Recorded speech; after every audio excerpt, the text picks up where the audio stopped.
আমরা অনেকেই PhonePe, Google pay, Paytm যে কোনো ধরনের নেট ব্যাংকিং ইউজ করে থাকি।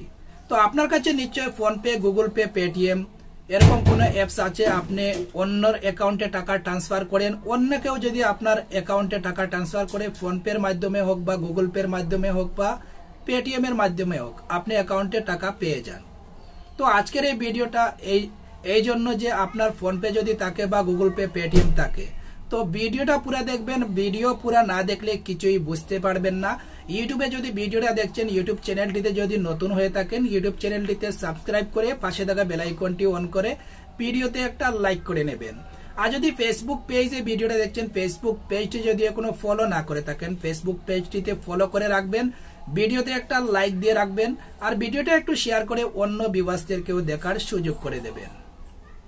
তো এখন বলি, আপনি ধরে নিলাম কোনো এয়ারপোর্টে গেলেন বা রেল স্টেশনে বা কোনো মার্কেটে কোনো অচেনা জায়গাতে গেলেন, ধরে নিলাম বিদেশে কোথাও গেলেন, আপনাকে যদি কেউ কোথাও অচেনা জায়গাতে বা অচেনা মানুষ আপনাকে যদি ফোনপে, গুগল পে, পেটিএম করে যদি আপনাকে বলে যে ওনার অ্যাকাউন্টে টাকা 5,000, 10,000, 15,000 ট্রান্সফার করার জন্য আপনাকে টাকা ক্যাশ দিয়ে দেবে, তো এখানে একবার নয় 10 বার করে ভেবে নেবেন। আপনি কিন্তু লোকটাকে চিনেন না। আপনি ধরে নিলাম 10,000 টাকা ট্রান্সফার দিলেন, আপনাকেও টাকা 10,000 আপনাকে ক্যাশ দিয়ে দিল। এই 10,000-এর মাধ্যমে যদি 2,000 টাকা নকল থাকে আর এই লোকটা যদি পালিয়ে যায়, এই 2,000 টাকা আপনার লস হবে, নিশ্চয় লস হবে।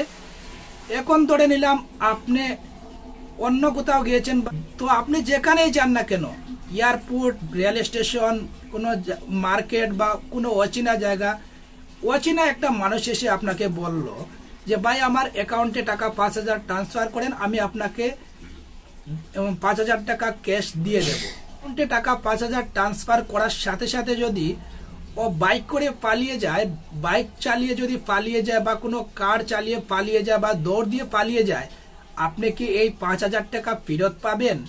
তো একবার নয় 10 বার করে ভেবে চিনতে নেট ব্যাংকিং বা যে কোনো net banking, PhonePe, Google pay, Paytm যদি থাকে, অচেনা মানুষকে কোনোদিন কোথাও আপনি টাকা ট্রান্সফার করবেন না। আপনাকে যত রিকোয়েস্ট করুক না কেন, আপনি টাকা ট্রান্সফার করবেন না। আপনি টাকা ট্রান্সফার করার সাথে সাথে আপনাকে ক্যাশ টাকা দিয়ে দেবে। এমনও হতে পারে আপনি যে 5,000 টাকা দিয়েছেন, এই 5,000 টাকা তো আপনাকে ক্যাশ দিয়ে দেবে। হয়তো এই 5,000 টাকার মধ্যে 2,000 টাকা, 1,000 টাকার নকলও থাকতে পারে, টুটাফাটাও থাকতে পারে।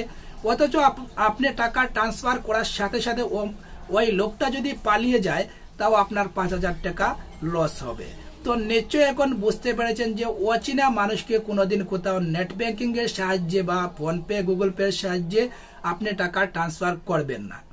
আপনি যদি একটা চেনা জানা মানুষকে টাকা ট্রান্সফার করেন, ধরে নিলাম 10,000 টাকা ট্রান্সফার করতে গিয়ে 11,000 টাকা ট্রান্সফার করে নিয়েছেন, সেই টাকা আপনি ফেরত পেয়ে যাবেন। কিন্তু একটা অচেনা মানুষকে যদি টাকা ট্রান্সফার করেন, সেই টাকা আর পাবেন না। এজন্য বলি, সতর্ক হয়ে যান। আপনি কাকে টাকা ট্রান্সফার করছেন, এই লোকটাকে আপনি চিনেন কিনা। আপনি যদি চিনেন তাহলে তো কোনো সমস্যা নাই, আপনি টাকা ট্রান্সফার করতে পারেন। আর আপনি যদি লোকটাকে চিনেন না, জানেন না, আপনাকে ক্যাশ টাকা দিয়ে দেবে, অনেক রিকোয়েস্ট করবে, আপনি কিন্তু টাকা ট্রান্সফার করবেন না। আপনাকে বারবার বলছি, আপনার যদি ফোনপে, গুগল পে, পেটিএম থাকে, তখন বলবে আমার কাছে এরকমটা কোনো কিছু নেই, তখন এই লোকটা চলে যাবে, আপনাকে আর বিরক্ত করবে না। তো নিশ্চয়ই এখন বুঝতে পেরেছেন যে অচেনা মানুষকে কোথাও ফোনপে, গুগল পে, পেটিএম এর সাহায্যে টাকা ট্রান্সফার দেওয়া যাবে না। তো ভিডিওটা যদি একটু ভালো লেগে থাকে, ইউটিউবে যদি ভিডিওটা দেখে থাকেন, ইউটিউব চ্যানেলটিতে যদি এখনো সাবস্ক্রাইব না করে থাকেন, ইউটিউব চ্যানেলটিতে সাবস্ক্রাইব করে পাশে থাকা বেল আইকনটি অন করে ভিডিওতে একটা লাইক করে নেন। আর যদি ফেসবুকে ভিডিওটা দেখছেন, ফেসবুক পেজটি যদি এখনো ফলো না করে থাকেন, ফেসবুক পেজটিতে ফলো করে রাখবেন, ভিডিওতে একটা লাইক দিয়ে রাখবেন, আর ভিডিওটা একটু শেয়ার করে অন্য ভিউয়ার্সদেরকেও দেখার সুযোগ করে দেবেন। আপনার একটা শেয়ারের জন্য অন্য কেউ এই ভিডিওটা পেয়ে ওনার অনেক বেশি উপকারে আসতে পারে। আমার এই অল এটিএম টেকনিক বাংলা চ্যানেলে প্রত্যেকটা ব্যাংকের এটিএম এর বিষয় নিয়ে ভিডিও পেয়ে যাবেন। ভিডিওটা কিন্তু শেয়ার করে নেবেন, ঠিক আছে।